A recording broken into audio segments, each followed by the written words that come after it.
Hi everyone, my name is Ruben Miller and today we're going to look at using channels to make a selection. If you look at your channels panel, which is just below the layers panel, you'll be able to see that we have three channels, a red channel, a green channel and a blue channel. It looks like four, there's an RGB as well, but that's actually the composite channel, which is a combination of all three of them. If you click on any particular channel, you'll be able to see all the information contained in that channel, but in black and white. So you can see the blue channel, for example, has got this information, the green has got that information, the red that one, and combine it all together, it looks like that. Now, what a lot of people don't understand is that you can actually save selections. What I'm going to do here is just get my marquee tool and just make a simple selection anywhere. And then if I click on the select menu and go down to save selection, a dialog box pops out allowing me to type in a name. I'll just type in the name in, click OK, and if I then deselect by holding down the command key or control on a PC and simply hit the letter D, that will deselect. I can then come into the select menu and load my selection because I've only got one selection that's been made. I don't have any options there, only the one that I've made previously, and that selection reappears. I'll deselect that and we'll take another look in our channels panel, and we can see that what's actually happened when we saved a selection, we've actually created a new channel, a black and white channel called an alpha channel. Now, everything that was selected shows up in this alpha channel in white. Everything that's not selected shows up as black.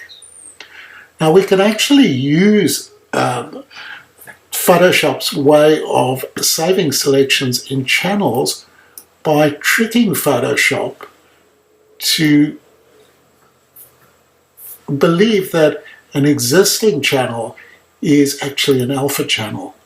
To do that, what we'll do is look at each channel in turn to see which one offers the most contrast. In this case, it's obviously the blue one, so what we're going to do is actually duplicate that by just dragging to the new channels button at the bottom, and that creates a new channel called a blue copy. You could rename that if you wanted to by just double clicking on it, but I'm not going to do that. This is an additional channel to the red, green and blue that we had before, and this channel we're going to use as an alpha channel. Now we can see that it's not in black and it's not pure black and white, it's various shades of grey. What we'd really like to do is turn it into pure black and white. So there are a few techniques we can use. First of all, we can go into the image menu and go down to adjustments and look at our levels. Now obviously we want to make this as contrasty as possible, as much black and white as we possibly can. So by clicking on the mid-tone slider, we can move that over to the right until we get a nice amount of contrast, and then simply click OK. So it's starting to get there, but it still needs a little bit of work. So once again, we can go to the image menu and down to adjustments. This time let's try curves, and we'll just bring this over to the side so we can see what we're doing. And I'm going to push up the highlights to make the sky as white as possible, and bring down the shadows to make the shadows as dark as possible. So that's starting to look pretty good. Still needs a little bit of adjustment. So once again, I'm going to go into the image menu, go down to adjustments, and this time we'll look at threshold. Basically what threshold does is make blacks black and whites white. But we have to move the slider around so that we don't get any blacks in our sky, and we want as few whites as possible in our foreground. So around about there we'll do it. still a few areas that need to be fixed, and to fix these I'll just get my paintbrush, make sure that I'm painting with black paint, and just paint over the few spots that obviously are not in the sky. That's looking pretty good. If we go back to our RGB channel and now go into our select menu and load selection, the only option we've got is blue copy because that's the only alpha channel we've got. So we'll just click OK, and you can see that the sky is very nicely selected, including the bits and pieces that show through amongst the leaves.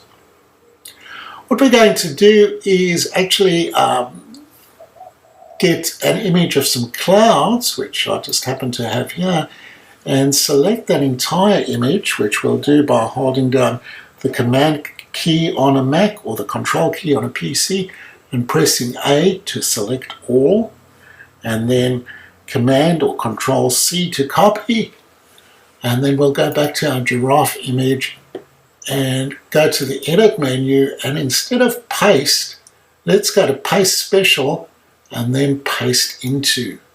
And what that does is actually pastes the clouds into the area that we selected.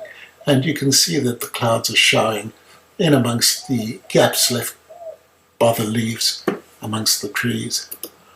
If we look at our layers panel, we can see that the clouds has been pasted into a new layer with a layer mask masking out the areas that weren't selected. Well, I hope you've enjoyed this tutorial and found it useful. If you have any questions or would like me to make tutorials on any other subject pertaining to Photoshop, Illustrator or InDesign, please drop me a line at the email address shown on the next slide. Thanks again.